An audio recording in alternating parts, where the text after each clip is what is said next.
हो. धन्यवाद आधी मला इथे बोलवलं आणि कोर्टात जाण्याची गरज नाही तर कोणत्या कोणत्या परिस्थितीत कोर्टात जाण्याची गरज नाही हे जाणून घ्यायला तुम्ही उत्सुक आहात. तर त्यामुळे तुमचे आभार, कारण हा अतिशय महत्त्वाचा विषय आहे आणि लिगल एज्युकेशन अँड अवेअरनेस यासाठी खरंच हा विषय पुढे आला पाहिजे. बरोबर. माझी आवड आत्ता जी आहे ती फॅमिली मॅटर्समधली जास्त आहे. त्यानंतर कमर्शियल डिस्प्यूट्स जे असतात त्यामध्ये पण माझी आवड आहे आणि काही कंपन्यांची मी लीगल ॲडवायझर म्हणून त्यांचे फ्रेमवर्क आणि हे बघत असते. नमस्ते, मी ॲडव्होकेट नीरा धाडगे. कोणत्याही क्षेत्रात तुमची कामगिरी वाखाणण्यासारखी असेल, त्या लोकांशी मी बोलतेय ना, काहीतरी रोज नवीन शिकायला मिळतं. एकमेकांना मदत करण्यासाठी तुम्ही ही कम्युनिटी जॉईन करू शकता, पुणे वुमन्स क्लब.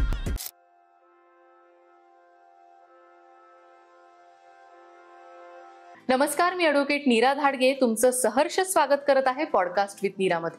कोर्टाची पायरी सगळ्यांनाच चढायला आवडते असं नाही, आणि खूप लोकांकडून तुम्ही ऐकलंही असेल की कोर्टाची पायरी शहाण्याने चढू नये. ही पायरी न चढता तुमचे डिस्प्यूट कसे रिझॉल्व्ह करायचे याबद्दल आज आपल्याबरोबर बोलण्यासाठी आलेले आहेत छाया मॅम. ॲडव्होकेट छाया मॅम, तुम्हाला आज बघून आम्हाला खूप छान वाटतंय आणि आजचं सेशन आपण खूप एज्युकेशनल पर्पज करत आहोत, त्याच्यामुळे आम्हाला खूप सारं शिकायला मिळेल तुमच्याकडून. तुमची आमच्या ऑडियन्सला ओळख करून द्या. हो. धन्यवाद आधी मला इथे बोलवलं आणि कोर्टात जाण्याची गरज नाही तर कोणत्या कोणत्या परिस्थितीत कोर्टात जाण्याची गरज नाही हे जाणून घ्यायला तुम्ही उत्सुक आहात. तर त्यामुळे तुमचे आभार, कारण हा अतिशय महत्त्वाचा विषय आहे आणि लिगल एज्युकेशन अँड अवेअरनेस यासाठी खरंच हा विषय पुढे आला पाहिजे. बरोबर. तर मी मूळची छत्रपती संभाजीनगरची. माझं ग्रॅज्युएशन, त्यानंतर LLB आणि LLM इन क्रिमिनल लॉ हे तिथेच झालेलं आहे. त्यानंतर पुण्यात मी आले. पुण्यात पण मी न्यू लॉ कॉलेजला फॅकल्टी होते काही काळ.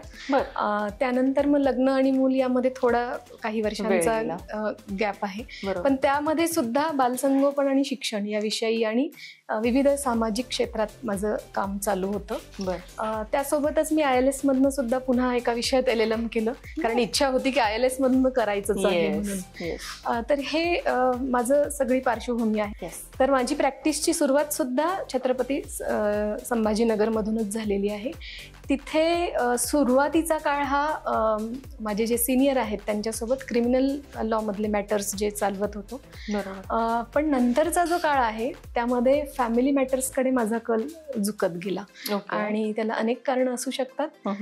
आता सध्या मी फॅमिली मॅटर्स आणि त्यानंतर कमर्शियल काही डिस्प्यूट्स याकडे बघत असते. बरोबर. वकिली हे क्षेत्र इतकं मोठं आहे आणि त्याच्यामध्ये खूप सारे पार्ट येतात, तर तुम्ही कोणत्या क्षेत्रामध्ये काम करता? ॲक्च्युली तुम्ही म्हणतात ते बरोबर आहे, कारण व्हास्ट आहे वकिली हे क्षेत्र आणि एका विषयात जरी खूप डीप डाईव्ह करायचं म्हटलं तरी हे आयुष्य कमी आहे. माझी आवड आत्ता जी आहे ती फॅमिली मॅटर्समधली जास्त आहे. त्यानंतर कमर्शियल डिस्प्यूट्स जे असतात त्यामध्ये पण माझी आवड आहे आणि काही कंपन्यांची मी लीगल ॲडवायझर म्हणून त्यांचे फ्रेमवर्क आणि हे बघत असते. पण त्यातही माझा कल हा जास्त लिटिगेशन्स कसे अवॉइड करता येतील आणि प्री लिटिगेशन किंवा लिटिगेशन अशा कुठल्याही स्टेजला त्या पार्टीजमध्ये सेटलमेंट कशी करता येईल. सेटलमेंट म्हणजे कायदेशीररित्या सामोपचाराने त्यांच्यामध्ये सामंजस्य कसं घडवून आणता येईल, आणि ह्याला ADR म्हणजे ऑल्टरनेट डिस्प्यूट रिझोल्युशन जे मेकॅनिझम म्हणतात, त्याच्यामध्ये अनेक प्रकार आहेत. त्यामध्ये निगोसिएशन मेथड वापरले जातात, आर्बिट्रेशन आहे, मेडिएशन आहे, लोक अदालत असतात. तर ह्या सगळ्या पद्धतीने हे केलं जातं. त्यातली मी जी निवडलेली पद्धत आहे ती मेडिएशन आहे. तर मी याचं रितसर कोर्स करून सर्टिफाईड मेडिएटर म्हणून पण काम करते आहे. बरोबर. आमच्या ऑडियन्सला ही जी संकल्पना आहे त्याबद्दल जास्त ऐकायला आवडेल. मेडिएटर म्हणजे नक्की काय? ॲक्च्युली मेडिएटर म्हणजे जी व्यक्ती फॅसिलिटेट करते पार्टीजना त्यांच्यामध्ये जे काही डिस्प्यूट्स असतील, जे काही कॉन्फ्लिक्ट्स असतील ते कसे रिझॉल्व्ह करता येईल, म्हणजे सामोपचाराने कसं ते मिटवता येईल यासाठी मदत करणारी व्यक्ती म्हणजे मेडिएटर. आणि मेडिएशन म्हणजे काय? तर मेडिएशन ही एक प्रोसेस आहे. ती प्रोसेस अशी आहे की त्या दोन पार्टीमध्ये सामंजस्याने तो कलह ते कॉन्फ्लिक्ट, ते डिस्प्यूट कसे रिझॉल्व्ह करता येतील आणि ते रिझॉल्व्ह करताना मेडिएटर म्हणून त्या व्यक्तीने काय करायचं आहे तर इंटरफेअर तर अजिबात करायचं नाहीये, जजमेंटल व्हायचं नाहीये. बरोबर. त्यानंतर एखाद्याच पार्टीकडे झुकलो किंवा असं तर बायसेस असू नये, असं सगळ्या गोष्टी आहे. आणि मुळात त्या दोन पार्टीजनीच समोरासमोर बसून ते आपापसातले वाद मिटवावेत आणि त्यासाठी मेडिएटरनी जेवढं इंटरव्हेन्शन म्हणतो आपण त्याला, की जेवढी गरज आहे किंवा फॅसिलिटेट करणं म्हणतात तेवढंच त्यांनी त्याच्यामध्ये रोल प्ले केला पाहिजे. आणि त्याचे अनेक नियम आहे. मेडिएशनचा आता कायदा पण आलेला आहे मागच्या वर्षी, त्याच्या इम्प्लिमेंटेशनची प्रोसेस पण सुरू आहे. सध्या आता 2 प्रकारे मेडिएशन चाललेलं आहे.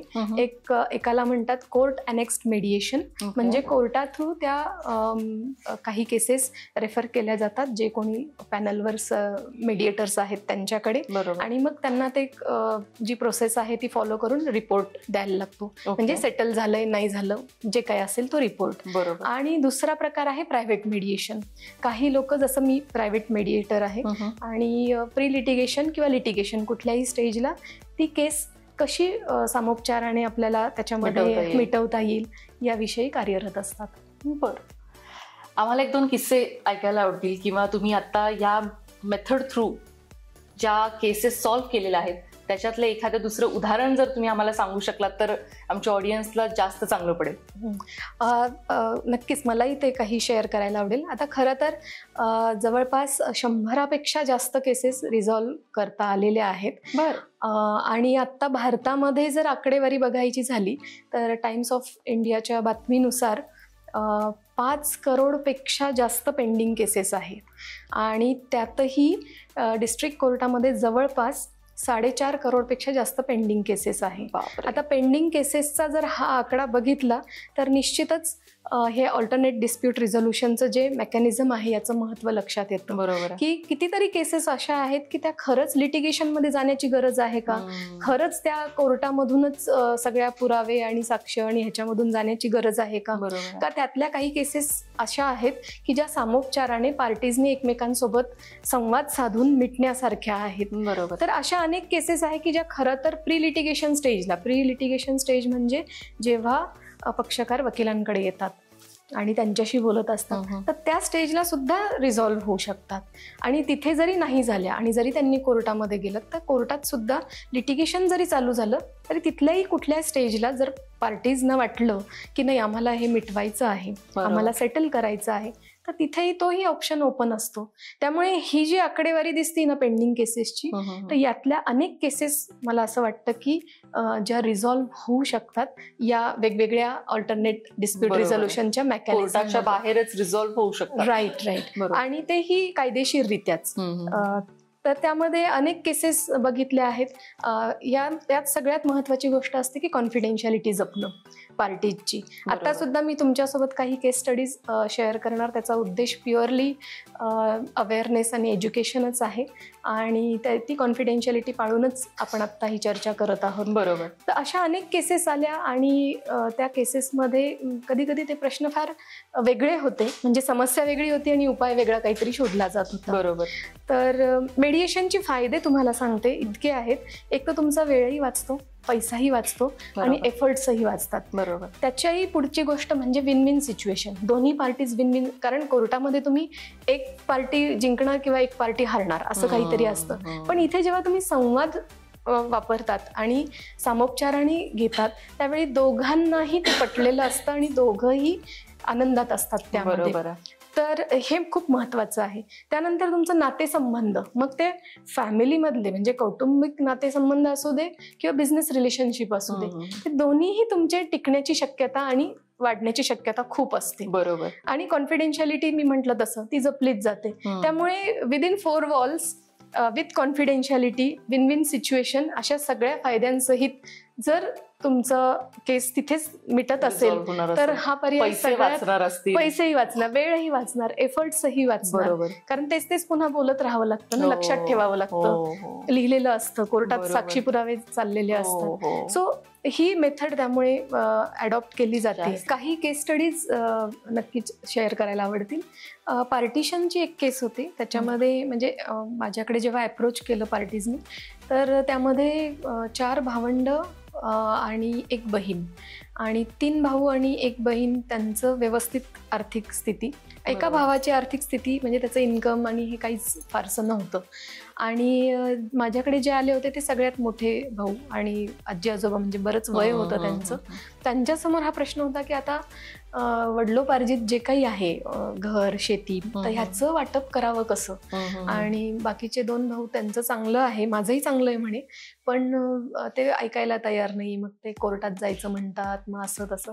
आणि जवळपास 3-4 तास ते माझ्याशी बोलत होते त्यांच्या पहिल्याच सेशनमध्ये.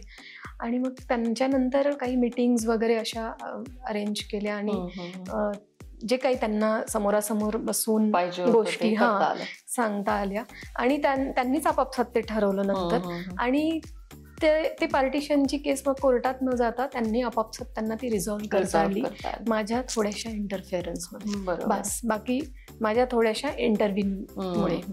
पण मला असं वाटतं की अशा केसेसमध्ये ना, सुरुवातीलाच जेव्हा अप्रोच होतात पार्टीज, त्यावेळेलाच जर ते लक्षात आलं की मुळात समस्या काय आहे, तर नक्कीच त्याचं सोल्युशन काही देता येतं. आता आणखी एका केसमध्ये असं झालं होतं की वडिलांनी मुलीला नोटीस पाठवली होती. अर्थात त्या नोटीसचं कारण वेगळं होतं, थोडासा राग होता, मग आंतरजातीय विवाह केला म्हणून पण राग होता, असे अनेक मुद्दे त्यामध्ये होते. आणि मुलीलाही वाटलं की वडील असं कसं काय मला पाठवू शकतात वगैरे. पण जेव्हा त्यांचं सुद्धा समोरासमोर बोलणं झालं, तर त्यातनं तो मार्ग निघाला की नाही, म्हणजे रागापोटीच त्या सगळ्या गोष्टी चालल्या होत्या. आता त्या याच्यामध्ये समजा वकिलांकडे जाऊन तिने पण नाही, आपण फाईट करू आणि नोटीसला उत्तर देऊ आणि हे, तर मग ते लिटिगेशन आणि ह्या गोष्टी सुरू व्हायला लागतात. मग तिथे त्या नात्याचं पण काय म्हणतात, आणखी तुटण्याकडे ते जाऊ शकतं. तर अशाच स्टेजला जेव्हा लक्षात येतं आणि जर सेशन्स घेता आले, म्हणजे इंडिव्हिज्युअल सेशन्स पण आणि जॉईंट पण, तर त्याचे रिझल्ट खरंच खूप वेगळे येतात आणि त्यांचं नातंही चांगलं राहतं. डिवोर्स केसेसमध्ये तर खास करून पाहते, बऱ्याचदा पार्टीज येतात आणि डिवोर्स घ्यायचाच आहे असं पक्क मत झालेलं असतं. जेव्हा त्यांचे सेशन्स होतात इंडिव्हिज्युअल आणि इव्हन जॉईंट सेशन, नंतर फॅमिलीज सोबतचं पण बोलणं जेव्हा होतं, तेव्हा वेगवेगळ्या गोष्टी कळायला लागतात. आणि काही केसेसमध्ये तर असंही लक्षात आलं की सायकोलॉजिकल इश्यूज काहीतरी आहेत. कोणाला ओसीडीचा त्रास होतोय, म्हणजे हे वेगवेगळे आजार आहेत. कोणाला डिप्रेशनचा त्रास आहे, कोणाला एन्झायटी आहे, कोणाला इन्सिक्युरिटीचा त्रास आहे. कधी कधी ते माइल्ड असतात, कधी कधी सिव्हिअर पण असतात. पण अर्थात मी त्यातली तज्ज्ञ नाही, पण समुपदेशक म्हणून मला बेसिक लेवलला माहीत असतं. मग जे कोणी सायकोलॉजिस्ट आणि किंवा कोर्टाचे काउन्सिलर असतात किंवा त्यांच्याही ओळखीतलं कोणी असेल, तर तिथून जेव्हा त्यांचे उपचार सुरू होतात त्यावेळी रिझल्ट वेगळा असतो. बरोबर.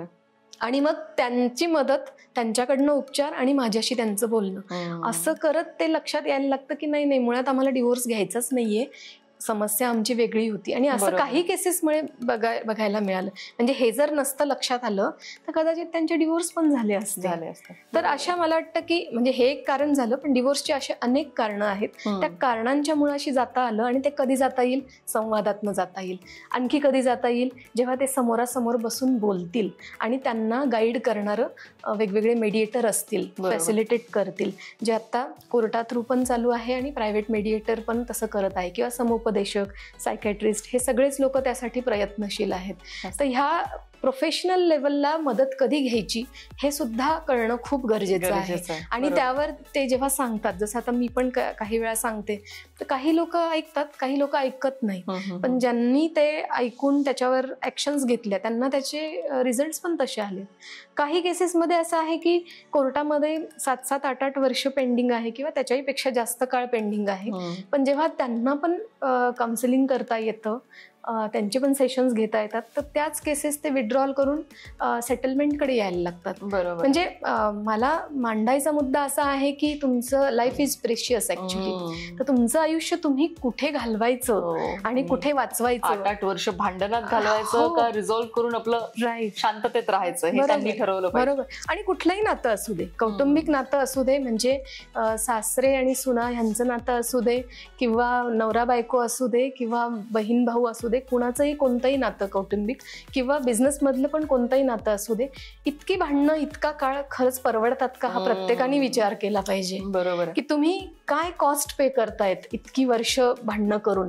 त्यापेक्षा तुम्हाला असं म्हणता येईल का की नाही बाबा, आपण भेटू, बोलू, सामोपचाराने इथे मिटूयात, आपलं पटलं नाहीये काही मुद्द्यांवर आणि इथे थांबूयात आणि पुढे जाऊयात, असं काही करता येऊ शकतं का? तर ह्या पॉसिबिलिटी तुम्हाला मेडिएशन किंवा ह्या ऑल्टरनेटिव्ह सगळ्या मेथड्स देतात.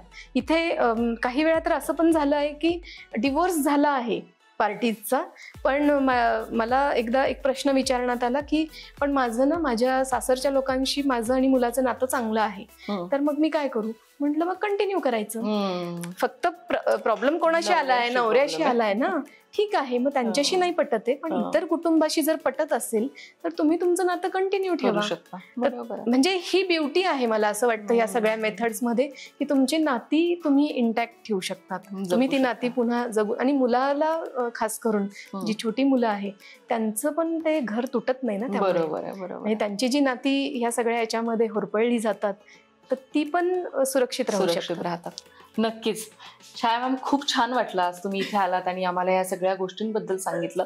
आणि आता आमच्या ऑडियन्सला नक्की कळालं असेल की कोर्टाची पायरी न चढता तुम्ही तुमचे प्रश्न सोडवू शकता.